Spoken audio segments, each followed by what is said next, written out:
Hello, everybody. Welcome to another episode. We are so proud to share with you here with the DHN Network. I am your host today. My name is Seppi Browning, and I am here with my friend, amazing leader in our community, Marie DeFrancisco. I am so happy to have her with us today.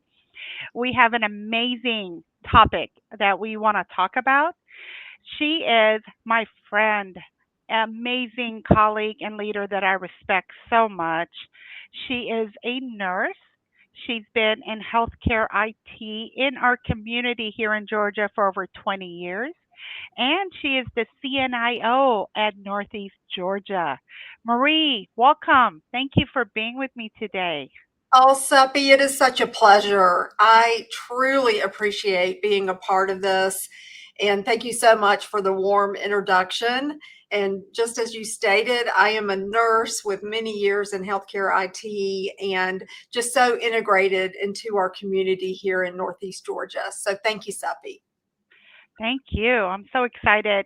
Um, so, today, our topic and the title that we came up with, right, is Mhm. Tech, Teamwork, and the Power of a Thank You.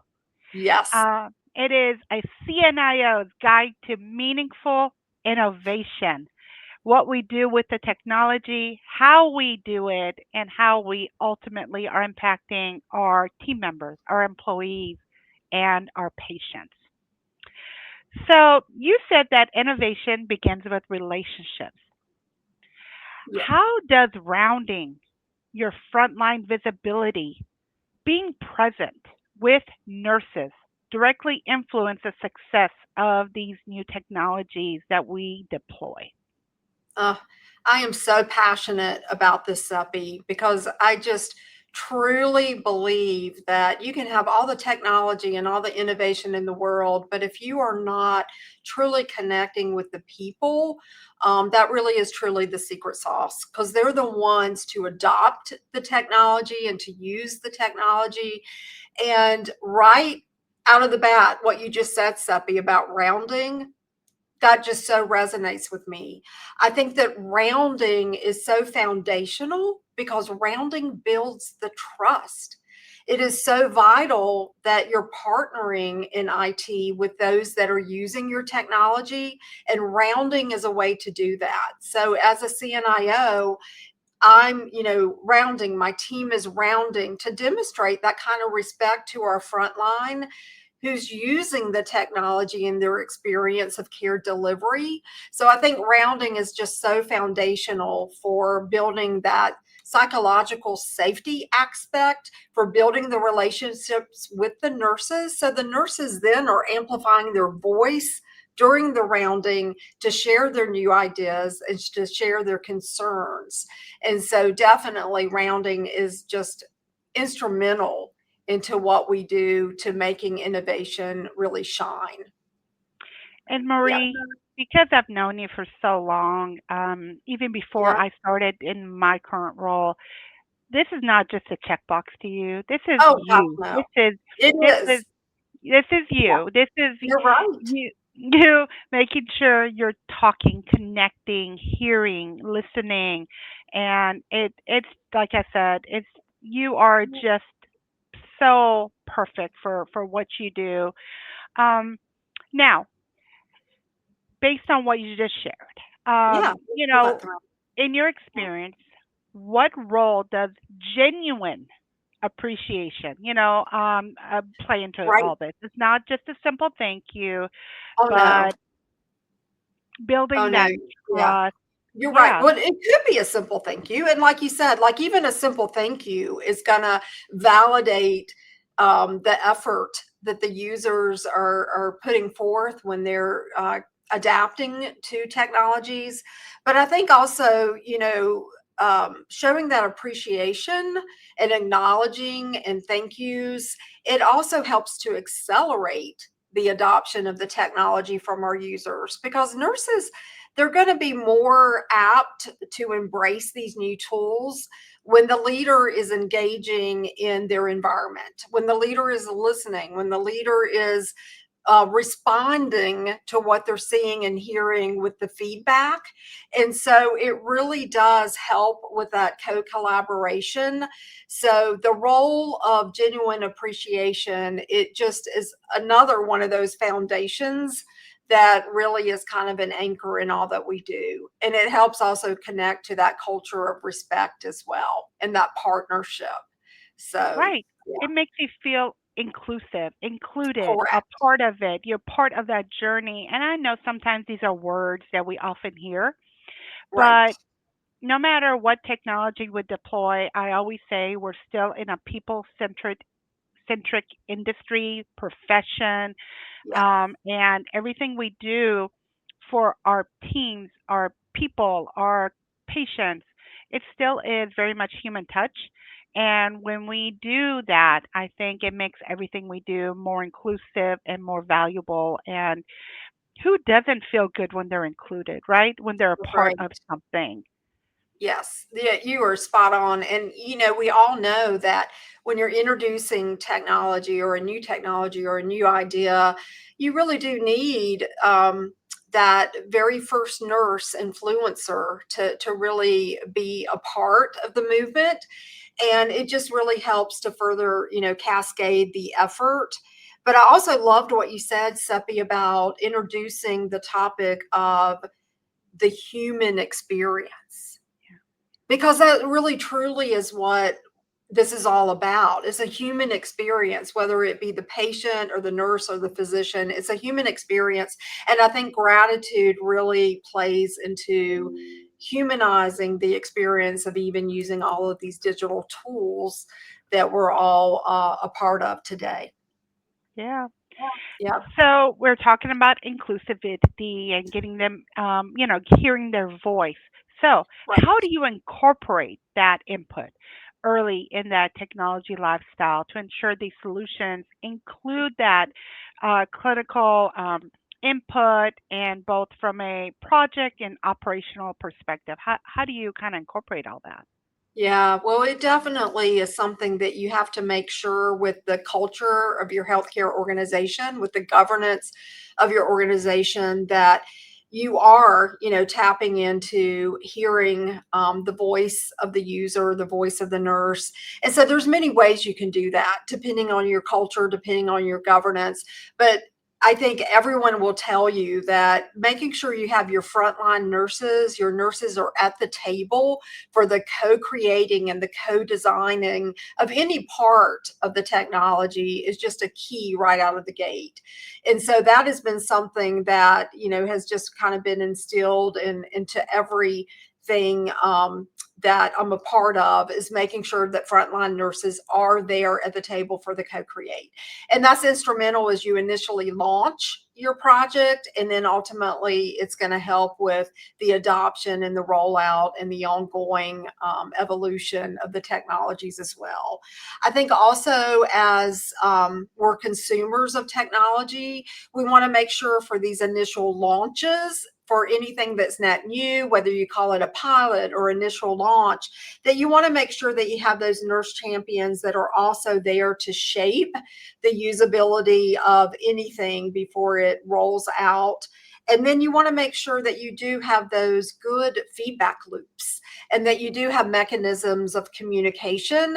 And so you communicate in such a variety of different methods, but you want to make sure that your nurses know how to amplify their voice for an idea, to be a part of the movement of change, and to just make sure that all that you do is aligning to those positive outcomes and to the strategy of the healthcare system as well. So those are just a few examples. What do you think, Seppi? Yeah, no, you're spot on. And part of that relationship building and that trust is when we do hear that feedback or when we have those conversations, we also are responsible to do something with it. So if Correct. we take that and we don't do anything, or even if it's a decision somehow made that nothing is going to be done with that need, or maybe another Mhm. decision was made, or maybe technology cannot offer a different route, that feedback or that closed loop communication is so is also important, right? So that Yeah, that continued trust, so they know that their feedback went nowhere, that that's right. it was I am considered. so glad you brought that up because you're right. Oftentimes it's explaining the why something is done the way it's done, or the why a different approach will better solve the problem. But explaining that why and having those conversations is so critical as well. So that's absolutely correct. Yep. And I forgot at the beginning to also say why you are the most wonderful CNIO in the world is Oh, because let it be you heard. also have a strong technology background, right? I You do. come, yeah, I you come do. with that. Yeah. Yeah, that's so funny you said that and that you remembered that, but you're right. I mean, I actually started my career as a biochemist, and so I very much so started in kind of that research and development mindset, and then I became a nurse, did frontline nursing, critical care, med surge, and then further evolved into being an analyst. And so very technical with the actual build and the design of an EHR. And then that later morphed into the informatics field. So yeah, so a lot of different kind of hats that we all wear through our evolution of our professional career. But I think that kind of anchors me now in this leadership role, having known all the various pieces for it to all come together. Yeah. Yeah.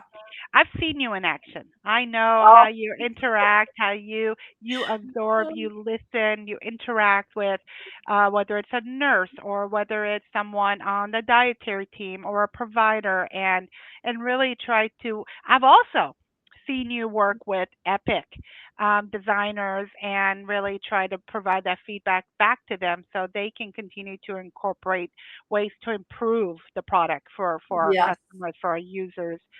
Um, so, spotlighting stories can be more powerful than just, these visuals or these dashboards or these different ways that we represent metrics. Can you share some examples Mhm. where positive stories or recognition has helped shift culture Oh, and really accelerate that buy-in or the innovation that we're trying to accomplish? yes. I mean, I love stories, and I think storytelling is so powerful. And you hit the nail on the head. I mean, you can look at a dashboard and you can look at numbers, but sometimes it doesn't tell the story. And even if it does tell the story, what oftentimes sticks, again, we're humans and we're talking about the human experience and the human connection today. And I think stories really stick with people. And they're easier to recall, they're easier to remember, and they also connect to the heart and the empathy part of what we're doing. And so storytelling is extremely powerful, and we always start our day off with a safety huddle, and is there a safety story to share? And we're always going to remember through our work in healthcare IT, what's the story about how technology helped impact a positive outcome or helped impact a good catch. And so, yes, I'm very, very big on stories and sharing stories. I think they're very impactful, and they definitely stick with a person far more oftentimes than the data and the dashboards will ever show. So there's nothing better than a feel good story that really resonates the why we're all doing this. What positive story and difference did we make to our clinicians and to our patient? And I've had firsthand experience with you again where you build this culture. This is, again, who you are. You build this kind of culture where this concept resonates across your teams Mm-hmm. and the people you work with, and you inspire others to recognize each other Yes. and value each other, because that is the core of your leadership style of what you represent. And Mm-hmm. that's what makes you, I think, again, so amazing, and why I'm really lucky to call you a friend, but I absolutely respect you so much as a leader in our industry here. Um, So we talked through some different concepts and ways to do this. What are some of the effective strategies that you've seen for fostering this collaboration between IT, nursing, and sometimes what we do also has, a variety of different teams involved, ancillaries or whatever, based on the workflow, right? And those Right. frontline individuals for sustainability. Yeah. Well, I'll kind of piggyback on the last question and the conversation we had because it connects really naturally to this. And Hmm. that's in celebrating small wins together collaboratively. And Right. currently, at Northeast Georgia, we're doing a program where we're we're recognizing top performers of some of the efficiency tools and technology. So we're recognizing the nursing top performers for using macros as an example. And Right. it's a way to partner and to celebrate being this top performer. And, and it just really, again, just kind of feeds into your culture and you're growing those efficiency tools and you're really recognizing the nurses and the top performers and their achievement. And so that's been extremely powerful in reaching those vision and reaching those goals. And then I think also for sustaining collaboration, it does, connect also with making sure that you're integrated with your governance structure and making sure that technology and innovation is such a key part in your governance, in your strategy, and in your partnership and all that you do as well. And being very transparent. We talked about Yeah. that. Being Yeah. transparent with your communication about the why you're doing something, but also the why you're not doing something. So I think, being transparent, integrating all of this in governance, And celebrating timely your and wins, and it timely builds that communication. culture. Yeah. I love Yeah. that. Yeah. Yeah. Um, as we're kind of closing in this conversation, Mhm. I also overlooked another part of our life Yeah. that we touch um, and collaborate on is the Georgia chapter of HIMSS. You know, Absolutely. you are Mhm. our professional development chair. You've been leading that effort for multiple years now, and really being that touch point with our educational institutions, with our students.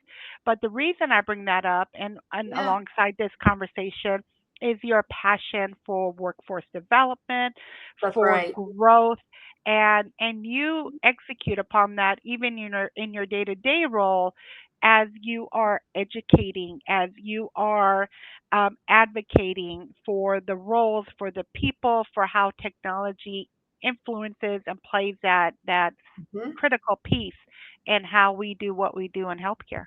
That is exactly right, and it does. It's one of those things that fills my bucket, is the Mhm. term I'm gonna use, and that is to always serve as a resource to help elevate others, to help mentor, and, I very much so enjoy, any type of opportunity to help those students in our healthcare IT field, cross-training, shadowing, mentoring, it's all very powerful, and I think we all need to remember as leaders how, no matter what role you're in and what evolution you're in, what what you say and how you help grow an individual, even the smallest little tidbits of advice just make such a positive difference for those out there that are just Yeah, getting started.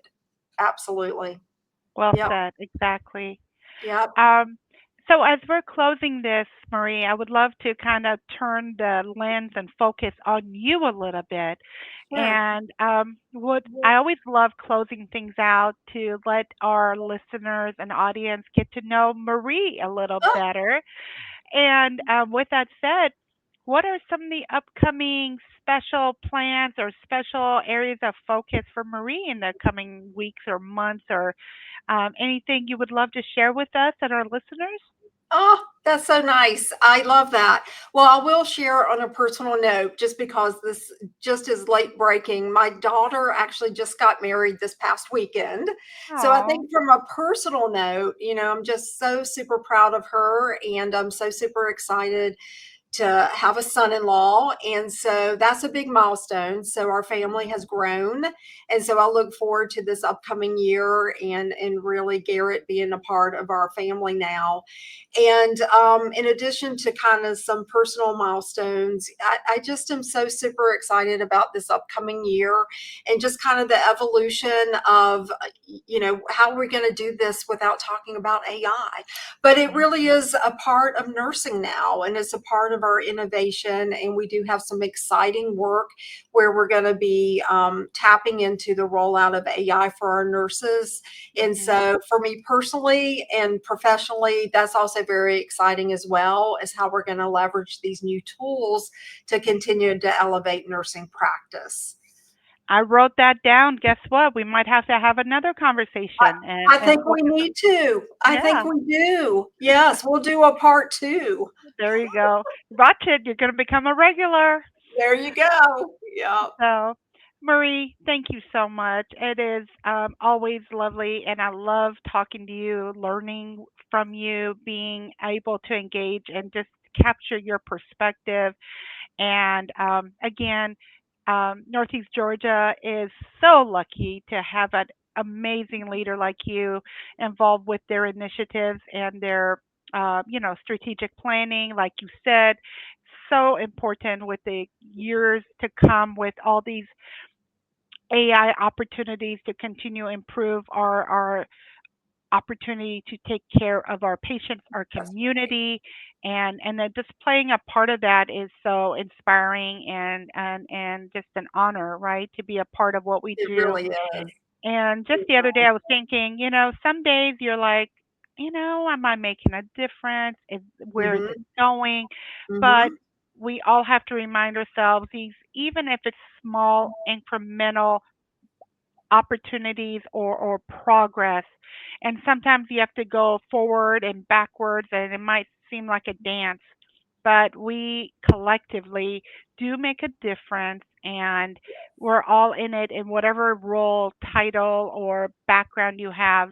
That's Ultimately, right. our heart is in the care and quality of what we offer to our patients, and you are making a huge difference. So, thank you for what you do. Thank you for how you engage with our community, even outside of your professional role.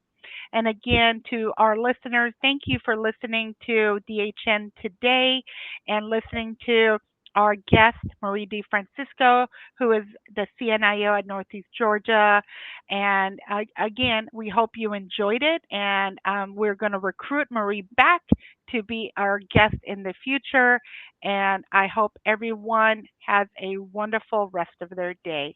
Thank you and goodbye. Thank you, Marie. Thank you so much, Sophie. I enjoyed our conversation. Thank you.